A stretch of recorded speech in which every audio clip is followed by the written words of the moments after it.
Muy buenos días, tengan todos. Ya son las 8 de la mañana. Vamos a dar inicio el día de hoy. Mi nombre es Wendy Arely Santos Fernández, soy residente de primer año de Alergia e Inmunología Clínica y profesor el día de hoy asesora fue la doctora Rosebeth Guzmán Avilán. Voy a presentar dos artículos. El primero de ellos se llama Mapeo Epigenético Fino, Identificación de Mecanismos Causales de Autoinmunidad. Este artículo fue publicado en la revista Current Opinion in Immunology con un factor de impacto de 7.29. Se publicó en diciembre del 2020 y hasta el momento no cuenta con ninguna citación y este es el número del DOI. Su autor principal es Matthew Lincoln. Él es neurólogo del Departamento de Neurología e Inmunobiología en la Facultad de Medicina de Yale, en Connecticut, Estados Unidos. Tuvo también su educación en la Facultad de Medicina de la Universidad de Toronto, así también como su residencia en esta misma facultad y posteriormente hizo su fellowship en la Escuela de Medicina en Yale. Bueno, como introducción en este artículo se revisan los avances recientes en la genética en cuanto a las enfermedades autoinmunes y el uso emergente de nuevas técnicas epigenéticas para identificar los tipos de células patógenas y los mecanismos moleculares que son causales de las enfermedades autoinmunes. Durante la última década, los estudios de asociación de genoma completo, GWAS por sus siglas en inglés, pues han identificado cientos de loci genéticos que influyen en el riesgo de enfermedades autoinmunes inflamatorias. A diferencia de estos estudios previos que involucraban genes candidatos, GWAS lo que hace es evaluar las variantes genéticas para la asociación con las enfermedades en una forma sistemática en todo el genoma. La mayor parte del riesgo identificado de estas enfermedades autoinmunes se encuentra mediado por variantes comunes que tienen tamaño de efectos individual pequeños, es decir, GWAS evalúa sobre todo con muestras pequeñas estas variantes genéticas. De acuerdo a los mecanismos patogénicos comunes, parece haber locis de riesgo genético que se comparten entre las enfermedades autoinmunes. Por ejemplo, GWAS ha identificado una asociación en un locus que se llama IL2RA y que se comparte para esclerosis múltiple y para diabetes mellitus tipo 1. Entonces se estima que al menos hasta el 44% de los loci de riesgo autoinmunitario se superponen al menos con alguna otra enfermedad autoinmune. El loci de riesgo genético nos puede proporcionar información sobre la patogénesis de la enfermedad autoinmune que no se pueda obtener mediante el perfil de pacientes ya con una enfermedad establecida. Ahora, la traducción de estos loci pues también puede ser difícil. Estos se llaman pues loci de susceptibilidad de enfermedades autoinmunes y esto es porque a diferencia de las enfermedades mendelianas, la gran mayoría de los loci de riesgo genético para enfermedades autoinmunes ocurren en regiones no codificantes, es decir, ADN no codificante de aminoácidos. Entonces, generalmente las regiones codificantes sí producen alteraciones en los genes que pueden ser predecibles, mientras que las regiones no codificantes, estas lo que hacen al contrario, pues es tener un efecto patógeno porque alteran la expresión genética y sobre todo alteran estos genes que están involucrados en la función inmunológica de las enfermedades autoinmunes. Para la mayoría de estos loci, tampoco se han identificado genes diana específicos ni tipos de células patógenas primarias. Y la otra parte es que la alteración de esta expresión génica que ocurre en las regiones no codificantes también puede depender de estímulos ambientales o de un contexto celular funcional. Entonces, generalmente GWAS lo que hace, como mencionaba, era analizar estas variantes genéticas. Entonces, estas señales normalmente tienden a ser amplias y tienen variantes asociadas que abarcan múltiples genes y elementos funcionales. De manera reciente se ha visto que, por ejemplo, como este análisis de asociación, y esto es básicamente el mapeo fino. Entonces, este es un ejemplo, por ejemplo, de un locus que se identificó una cohorte previa para esclerosis múltiple. Entonces, GWAS lo que hace es analizar estas variantes. Entonces, si se fijan, la muestra en la imagen A es de 18.687 y la muestra de la imagen B es de 37.000. Entonces, para que GWAS pueda analizar estas variantes, necesita reducir esa muestra al menos a 50%. Pero esto o es como una limitante de este análisis de asociación porque reduce la resolución del mapeo fino. Es decir, por ejemplo, aquí, o sea, este es como que todas las variantes que se están analizando. Entonces, el resultado sí nos da aproximadamente 10 polimorfismos de un solo nucleótido, pero, o sea, esto reduce la resolución del mapeo fino, o sea, no nos va a decir exactamente, o sea, cuál es el agente causal. Entonces, al expandir la muestra, pues aumenta la resolución del mapeo fino y, por ejemplo, aquí sí nos podría decir cuál es la variante causal específica de cierta enfermedad. Entonces, esta es como una desventaja de GWAS porque busca analizar grupos individuales o grupos más pequeños de variantes genéticas. Entonces, la identificación de estas variantes causales de enfermedades es lo que se conoce como el mapeo epigenético fino y pues de manera reciente se han desarrollado diferentes métodos para priorizar estas variantes sobre bases epigenéticas. Como mencionaba al principio, estas variantes no codificantes ejercen sus efectos patogénicos mediante una variedad de mecanismos, ya que pueden alterar los motivos de unión de los factores de transcripción, también influyen en la transcripción por mecanismos indirectos y estos también pueden alterar la metilación del ADN en diferentes sitios. Entonces es más probable que estas variantes genéticas se puedan analizar más teniendo la cromatina abierta. Pero estos, o sea, el análisis de esta cromatina abierta se puede realizar mediante diferentes ensayos, como el ensayo de cromatina accesible a transposasa, que usa la secuenciación ATAC, y el mapeo de hipersensibilidad a ADN-ASA. Entonces, estas dos técnicas se utilizan para demostrar sobre todo el enriquecimiento de la cromatina abierta en los picos de GWAS de 32 tipos de células inmunitarias en reposo y que están enriquecidas después de su activación. Ahora, otro tipo de técnica o otro tipo de enfoque es la secuenciación de inmunoprecipitación de cromatina, chip sequence. Esta técnica puede identificar elementos funcionales y también los estados de actividad mediante ensayos post-transduccionales de histonas. Entonces se ha visto que la variabilidad genética de ciertas enfermedades como esclerosis múltiple o diabetes mellitus tipo 1, artritis reumatoide, estas están enriquecidas por superpotenciadores activos en células inmunitarias. Entonces, esta inmunoprecipitación de cromatina se utiliza para caracterizar cuáles son esos superpotenciadores en una variedad de células y tejidos, por ejemplo, que comparten este tipo de enfermedades, y también se puede utilizar para medir la unión de un solo factor de transcripción en todo el genoma. Existen también otros enfoques, ya que, por ejemplo, los enfoques previos solo analizan la cromatina de una forma lineal. Entonces, bueno, el MinChip y el SNP sequence, que sería el polimorfismo de solo nucleótidos, son otros dos enfoques nuevos. El MinChip se introdujo de manera reciente para permitir también inmunoprecipitación cuantitativa, y esta pues se utiliza para perfilar modificaciones de histonas en una variante de células primarias y podría tener su uso también en ensayos de epigenética que se dirijan a subtipos celulares relevantes para la enfermedad. Y la de polimorfismo de un solo nucleótido, esta está desarrollada únicamente para medir la unión de los factores de transcripción en los sitios variantes. Recordemos que estas variantes no codificantes alteraban estos sitios, estos factores de transcripción. Y esta técnica pues se basa en el uso de construcciones informadoras, o sea, estas reportan con extractos nucleares de tipos celulares patogénicas de interés.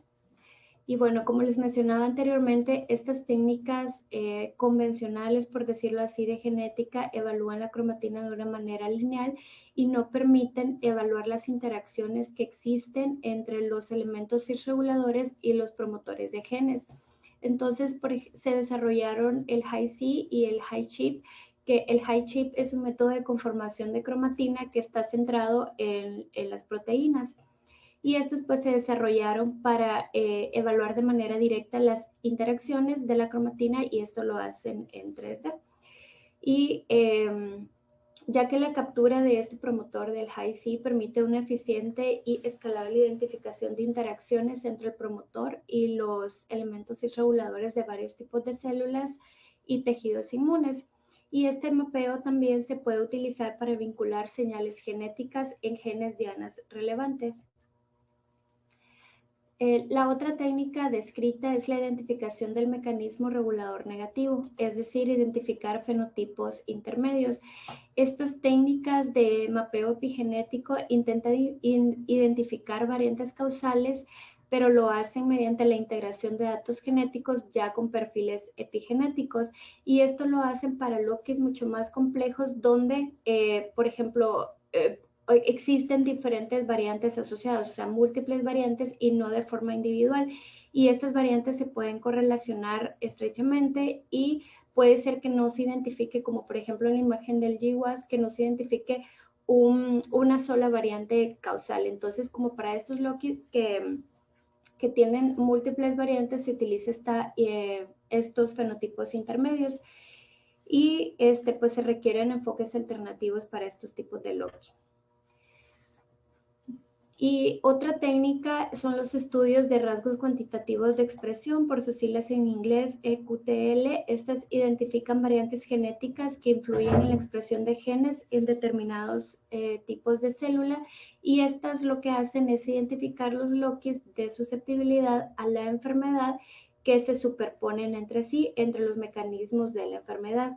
Como mencionaba, la mayoría de los loquis-GWAS para enfermedades autoinmunes se encuentran en regiones no codificantes, y se espera pues que la expresión genética se encuentre alterada.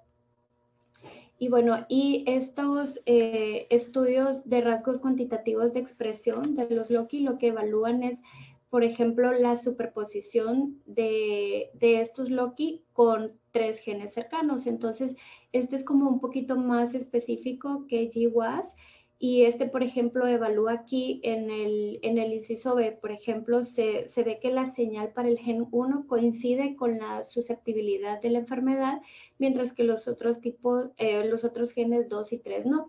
Entonces, aquí lo que nos dice, en resumen, es que existe, o lo que nos identifica este tipo de estudio genético, es que sí existe una relación lineal, lo que indica que determinado loqui de susceptibilidad está asociado con un gen específico, o está asociado con la mayor expresión de un gen específico para cierta enfermedad autoinmune.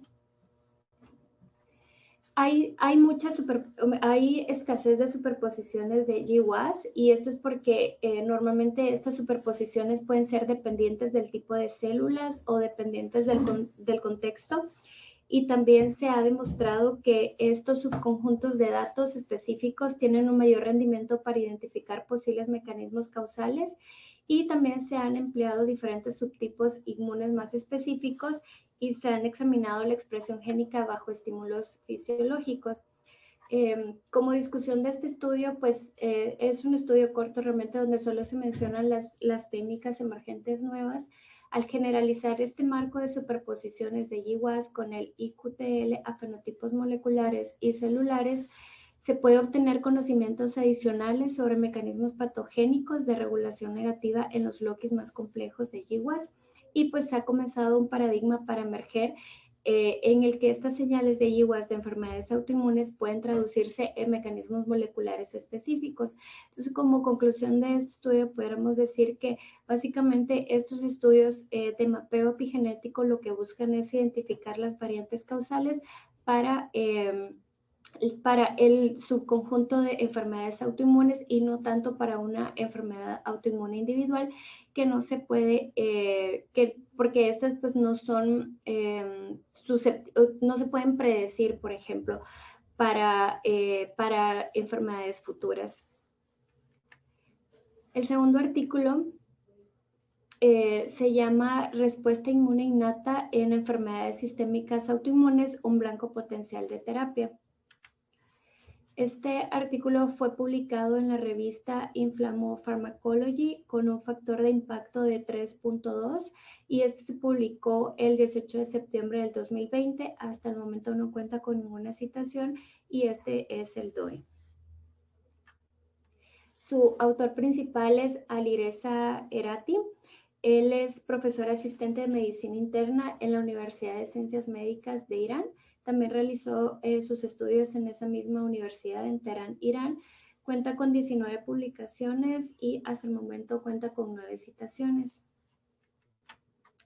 Bueno, como introducción a este artículo, pues sabemos que la inmunidad se divide básicamente en estas dos ramas principales. El sistema innato, que es sabemos que es la primera defensa contra patógenos y que pues está compuesto de barreras físicas, factores solubles, células, y pues el sistema adaptativo que incluye pues la amplia gama de células especiales como los linfocitos B y T. Ahora, la definición de autoinmunidad o la autoinmunidad más bien es una consecuencia del fracaso de la autotolerancia y existe una reacción inmune contra un autoantígeno que se clasifica como sistémico u órgano específico. Entonces, las enfermedades autoinmunes sistémicas sabemos que son una amplia gama de trastornos que incluyen pues la artritis reumatoide, el lupus eritematoso sistémico, el síndrome de Sjögren, la esclerosis sistémica y la polimiositis, de los cuales vamos a hablar de cada una de ellas a lo largo de la plática. Estas enfermedades sabemos que se caracterizan por la presencia de autoantígenos que se expresan pues de forma ubicua y por la participación de diferentes múltiples tejidos y órganos, y estas generalmente, o el encargado sobre todo de la fisiopatología o la etiopatogénesis de estas enfermedades, es la inmunidad adaptativa.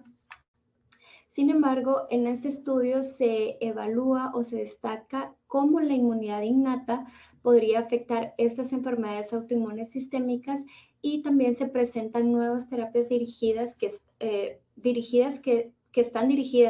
a los componentes de la inmunidad innata en estas enfermedades autoinmunes sistémicas que aún se encuentran en investigación. Voy a comenzar hablando sobre la artritis reumatoide. Esta es una enfermedad autoinmune sistémica que sabemos que afecta sobre todo las articulaciones, provocando una inflamación crónica, hay daño del cartílago y existe una erosión ósea, y en algunos casos pues existen complicaciones sistémicas. Aunque la etiología de esta enfermedad no está del todo delineada, ambos sistemas participan en esta enfermedad, tanto el innato como en el adaptativo, y estos son indispensables en la patogenia. A lo largo de las diferentes enfermedades voy a ir hablando cómo participan las células inmunes innatas y las enfermedades. Entonces, voy a comenzar hablando de los macrófagos. Entonces, los macrófagos en la artritis reumatoide son la fuente principal de las citocinas proinflamatorias. Esta, sobre todo, la que más se produce es el factor de necrosis tumoral alfa, pero también se introducen potentes inflamatorios como la interleucina 1 beta y la interleucina 1/6. Los macrófagos se pueden subdividir en macrófagos M1 y macrófagos M2. De estos, los M1 son los que producen mayormente el factor de necrosis tumoral. Estas citocinas pues contribuyen a la destrucción del cartílago y a la resorción ósea en los pacientes con artritis reumatoide. Además, los macrófagos pues participan en el mantenimiento de la inflamación, ya que participan en el reclutamiento de las células inflamatorias, en la expansión de los fibroblastos y en secreción también de proteasas, y todo esto nos lleva a una destrucción de la membrana sinovial en los pacientes con artritis reumatoide. Los neutrófilos son de las células más importantes en la artritis reumatoide. Estas son las primeras células inmunitarias que llegan al sitio de inflamación. Básicamente, la función de los neutrófilos es la que ya conocemos, que es fagocitosis y producción también de especies reactivas de oxígeno. Y de las más importantes es que producen estas trampas celulares de neutrófilos, que las vamos a abreviar como TEN. Y bueno, estas trampas de neutrófilos son liberadas sobre todo en ambientes inflamatorios, como es el líquido sinovial, en los pacientes con artritis. Entonces, estos producen de hecho un tipo de muerte celular que se llama netólisis en inglés, o tenólisis lo podríamos decir en español. Entonces, estas trampas celulares de neutrófilos se cree que son las encargadas de la producción también de autoantígenos citrulinados, que posteriormente estos autoantígenos citrulinados, que sería pues en este caso en la imagen acá, son captados o son reconocidos por los sinoviocitos, que son similares a fibroblastos, y estos son presentados a la célula T, y posterior a ellos pues se desencadena toda la inflamación desarrollada por las células T y las células B activadas.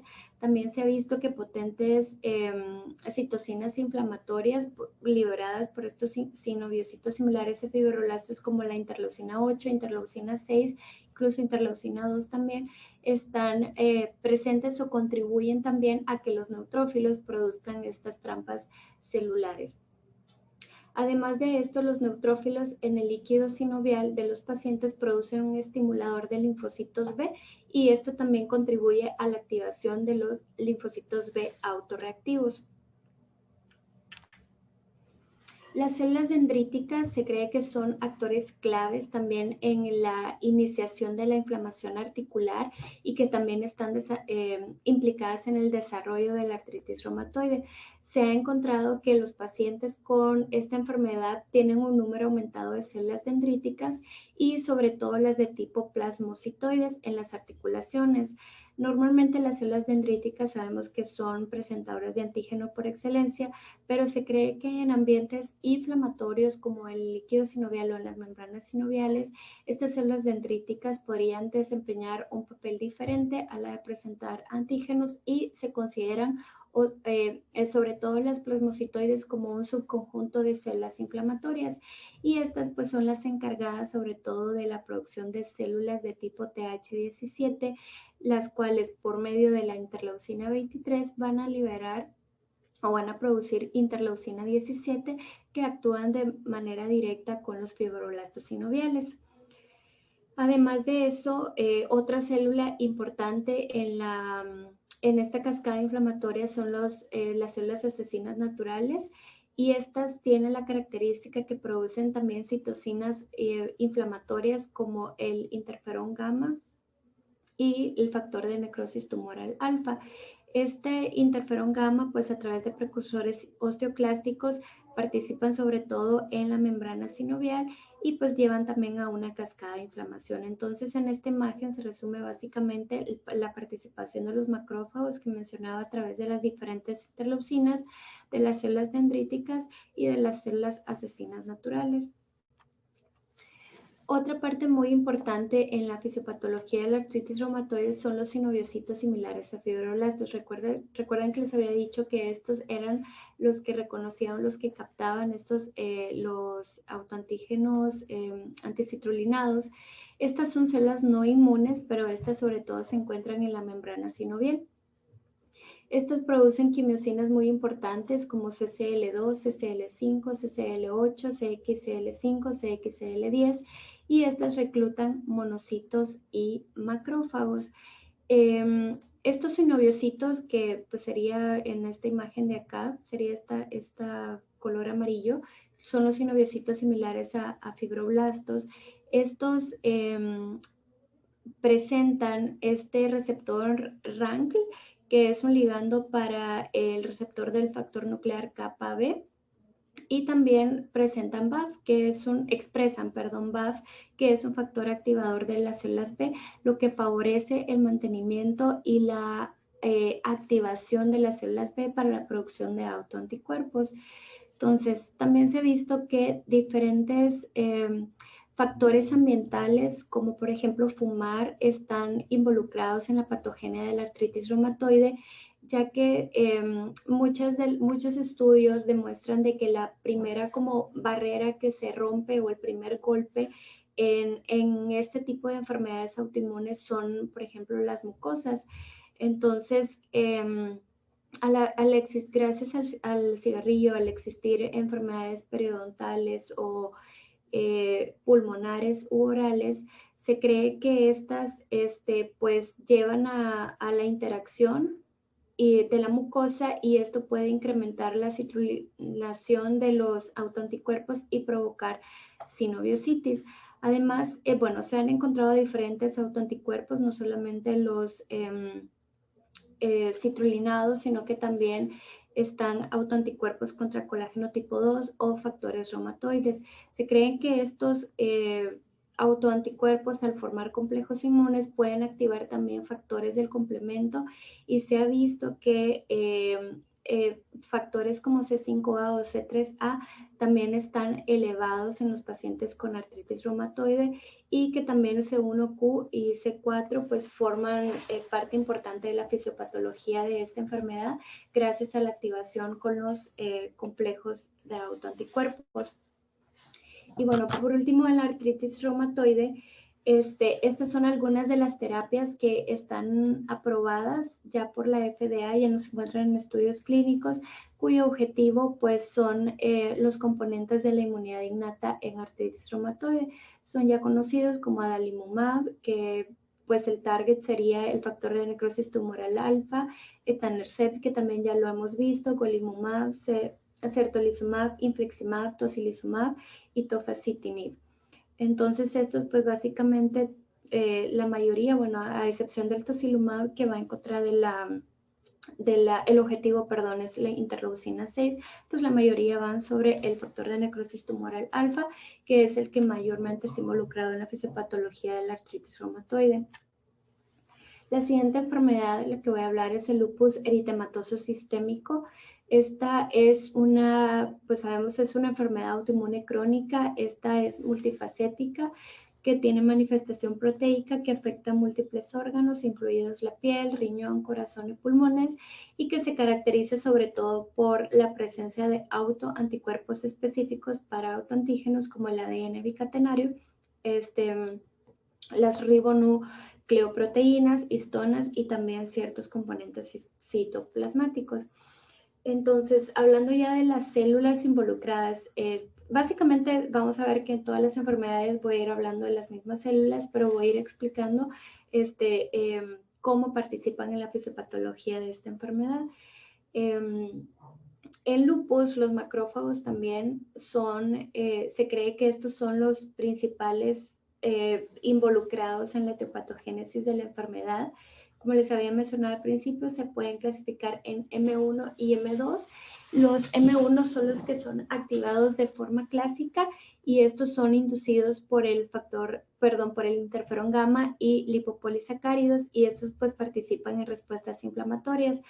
Estos están relacionados porque se ha visto que aumentan según aumenta la gravedad del lupus, y los que son activados de forma alternativa, que son los M2, estos son inducidos por interleucina 4, interleucina 13, que participan en la remodelación tisular, y estos reducen la gravedad del lupus. Entonces, esos por eso se cree que son de los más importantes. Además de esto, bueno, de todas las células en el torrente sanguíneo, los neutrófilos son los más grandes, y estos se encuentran también de una manera muy elevada en el lupus. Se encuentran sobre todo estos neutrófilos apoptóticos en la circulación, y al igual que en artritis reumatoide también producen estas trampas celulares y producen esta netosis, que es un tipo de muerte celular. Es importante recalcar que los neutrófilos en los pacientes con lupus tienen una función anormal, y gracias a las trampas celulares de neutrófilos también favorecen la unión a los inmunocomplejos, y esto pues lleva a toda la autorreactividad que existe en las células B y la liberación de estos complejos en la fisiopatología. Las células dendríticas también se ha documentado que cuando se encuentran de una manera no regulada, también desempeñan un papel fundamental en el inicio y en el desarrollo del lupus. Sobre todo, recuerdan que había mencionado que se consideran en estas enfermedades no tanto como presentadoras de antígenos, sino que como inflamatorias y sobre todo las células dendríticas plasmocitoides.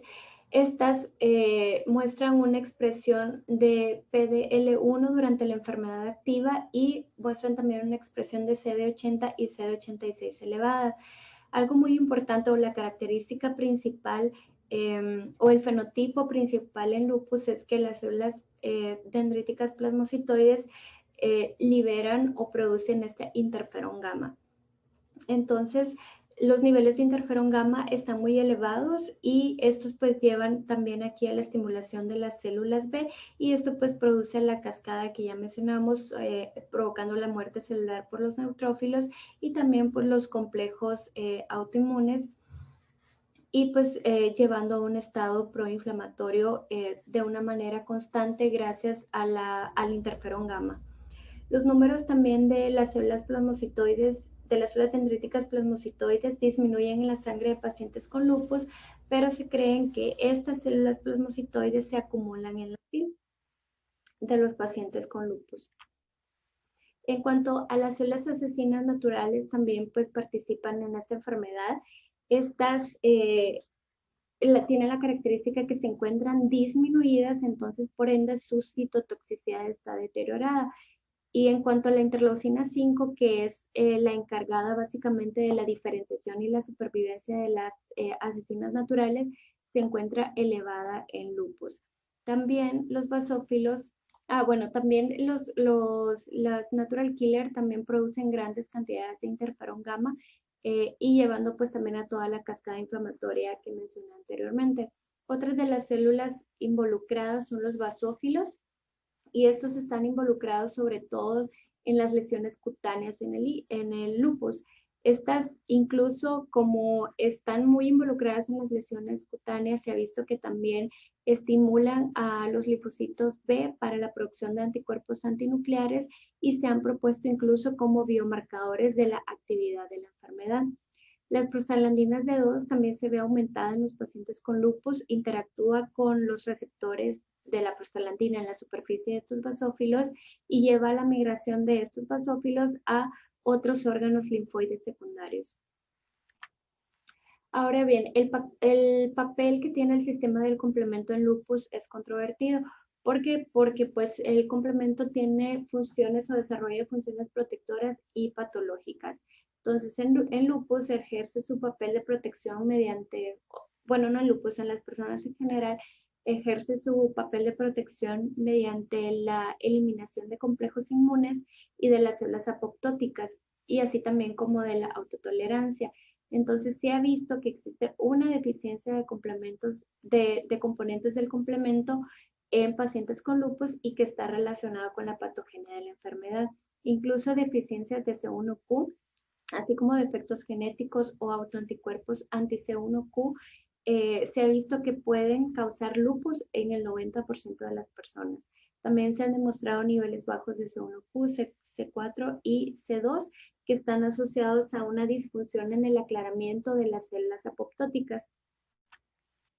Y también, por último, en lupus, los queratinocitos también pueden desempeñar un papel clave en la patogenia. Entonces, básicamente, estas células se activan con la luz ultravioleta y pues recordemos que estos están en la piel y estos pueden liberar patrones moleculares asociados a daño o mediadores inflamatorios que estos pues llevan a estimular a las células dendríticas plasmocitoides y pues por ende el reclutamiento de linfocitos y de los autoanticuerpos y pues la liberación del interferón gamma y pues toda la cascada que ya mencioné anteriormente.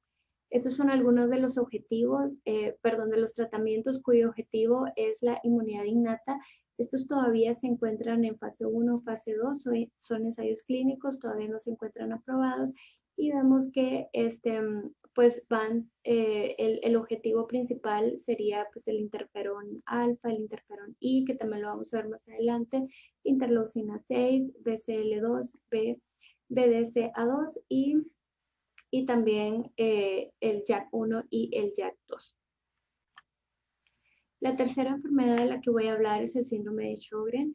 Esta es una enfermedad autoinmune sistémica que afecta sobre todo las glándulas exocrinas y que afectan de forma principal el lagrimal, salivares y que provocan sequedad de ojos y boca.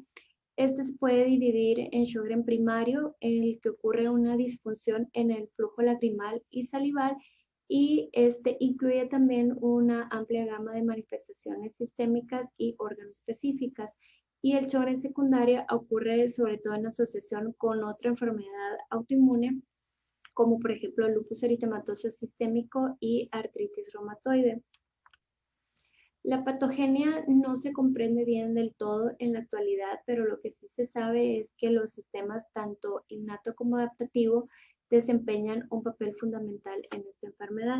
Y al igual que en el resto de las enfermedades anteriores, los macrófagos también son los mediadores pues, fundamentales en la, en la etiopatogenia de esta enfermedad.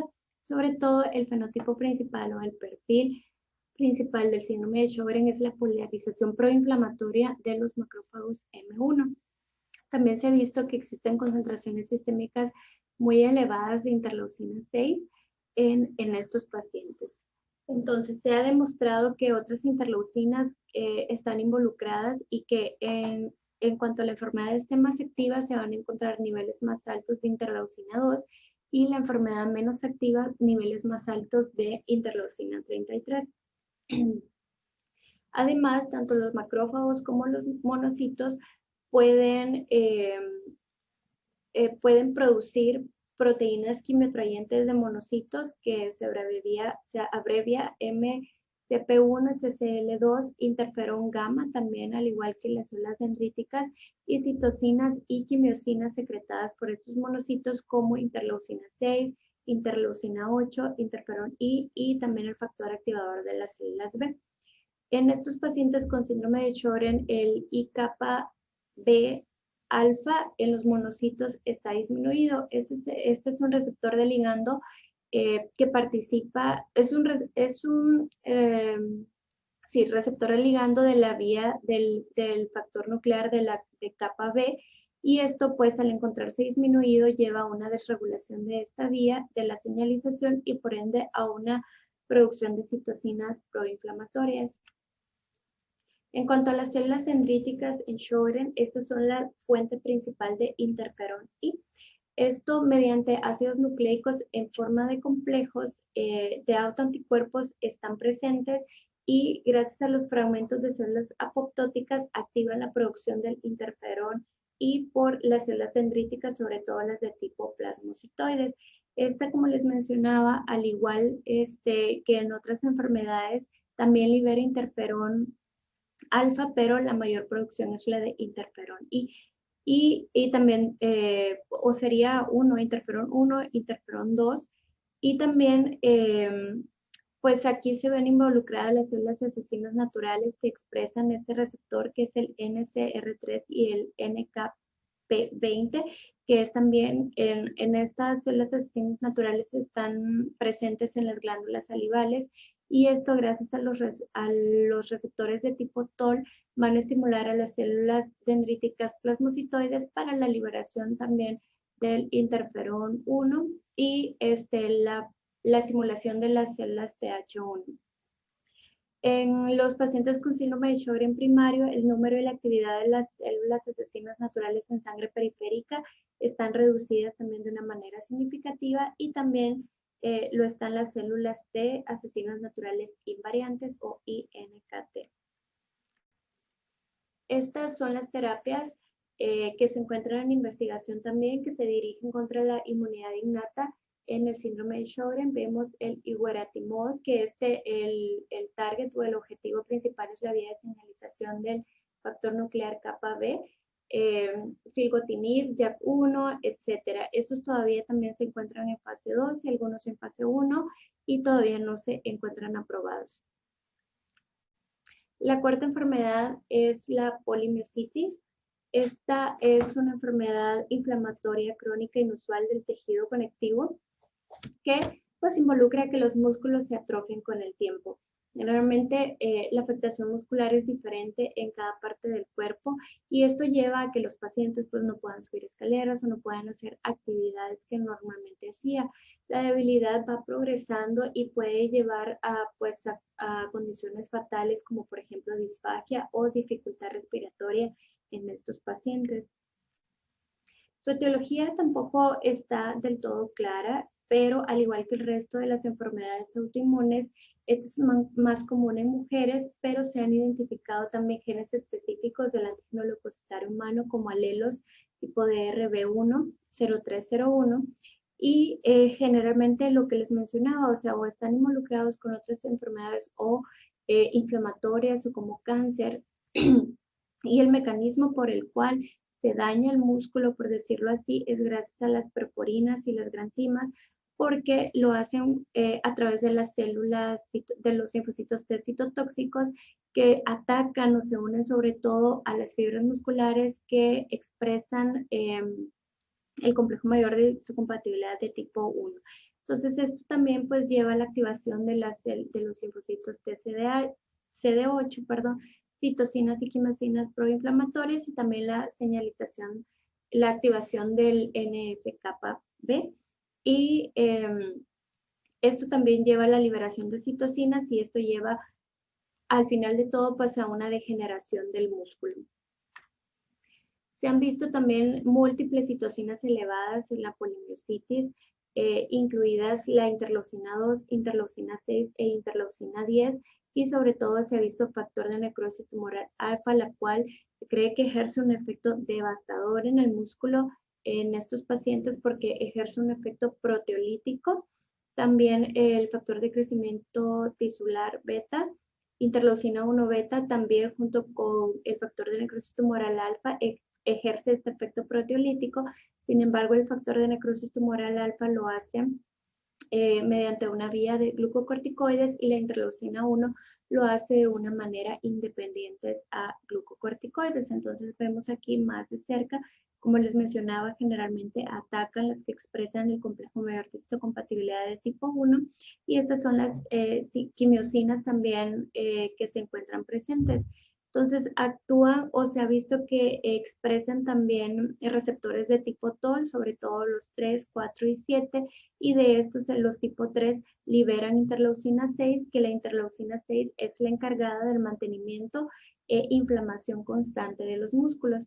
Además de esto, bueno, de toda esta cascada proinflamatoria, también se ha visto que las células dendríticas que se encuentran en estos músculos dañados también liberan interleucina 37 y el interferón 1 también. Y por último, pues la última de las enfermedades autoinmunes es la esclerodermia. Esta es una enfermedad crónica, es heterogénea y en esta lo que ocurre es que el engrosamiento de la piel, la fibrosis del tejido conectivo y la disfunción de los vasos son el resultado pues, de una secreción excesiva de colágeno por estos fibroblastos y por ende su depósito que puede pues, afectar diferentes órganos internos. La fisiopatología de la esclerosis sistémica es bastante compleja. Realmente vemos que están involucrados pues ambiente, susceptibilidad genética, la autoinmunidad, la inflamación, incluso vasculopatía. En general las células T, en especial las que son de tipo TH2, interactúan con estos fibroblastos. Generalmente los fibroblastos son como la subdivisión de los miofibroblastos y esto pues interactúan gracias, si podemos ver aquí en la imagen, a citocinas inflamatorias como la interleucina 6, interleucina 4, interleucina 13, factor de crecimiento, y estos receptores de tipo TOL, sobre todo los 4, identifican patrones moleculares asociados a daño y también patrones moleculares asociados a patógenos. Y pues generalmente los monocitos, las células CD14, las células dendríticas también son activados gracias al receptor de tipo TOL4, que resulta pues en gran cantidad también de otras citocinas inflamatorias como interleucina 10 o quimiosinas como CCL8 en pacientes sobre todo con esclerosis sistémica. Entonces esto conlleva pues a la fibrosis de los miofibroblastos. Además de esto, como les mencionaba, la diferenciación de los fibroblastos en miofibroblastos es común en estos pacientes con esclerodermia y esto da también un aumento eh, de receptores tipo TOL9 y también tipo 8. Y estos pues también, tanto los monocitos como los macrófagos pues juegan un papel muy importante en la remodelación de la matriz extracelular y expresan también proteínas de la matriz extracelular que conllevan pues a la producción de colágeno y, y pues contribuyen a la fibrosis en esta enfermedad.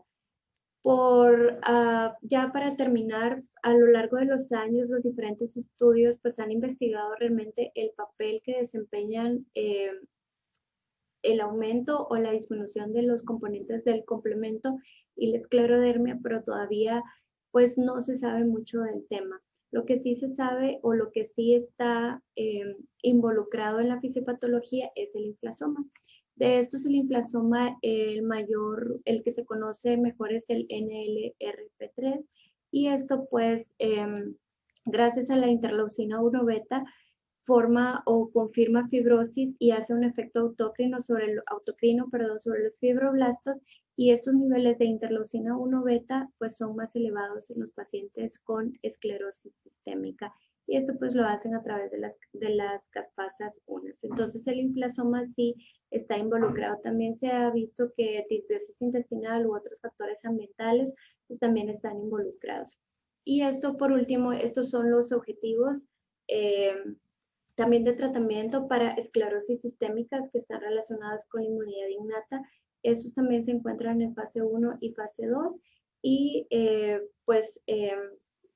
todavía no están aprobados por la FDA, pero pues si vemos también son bastante complejos y están dirigidos sobre todo al factor de crecimiento tisular beta, que es de los más importantes involucrados en la fisiopatología.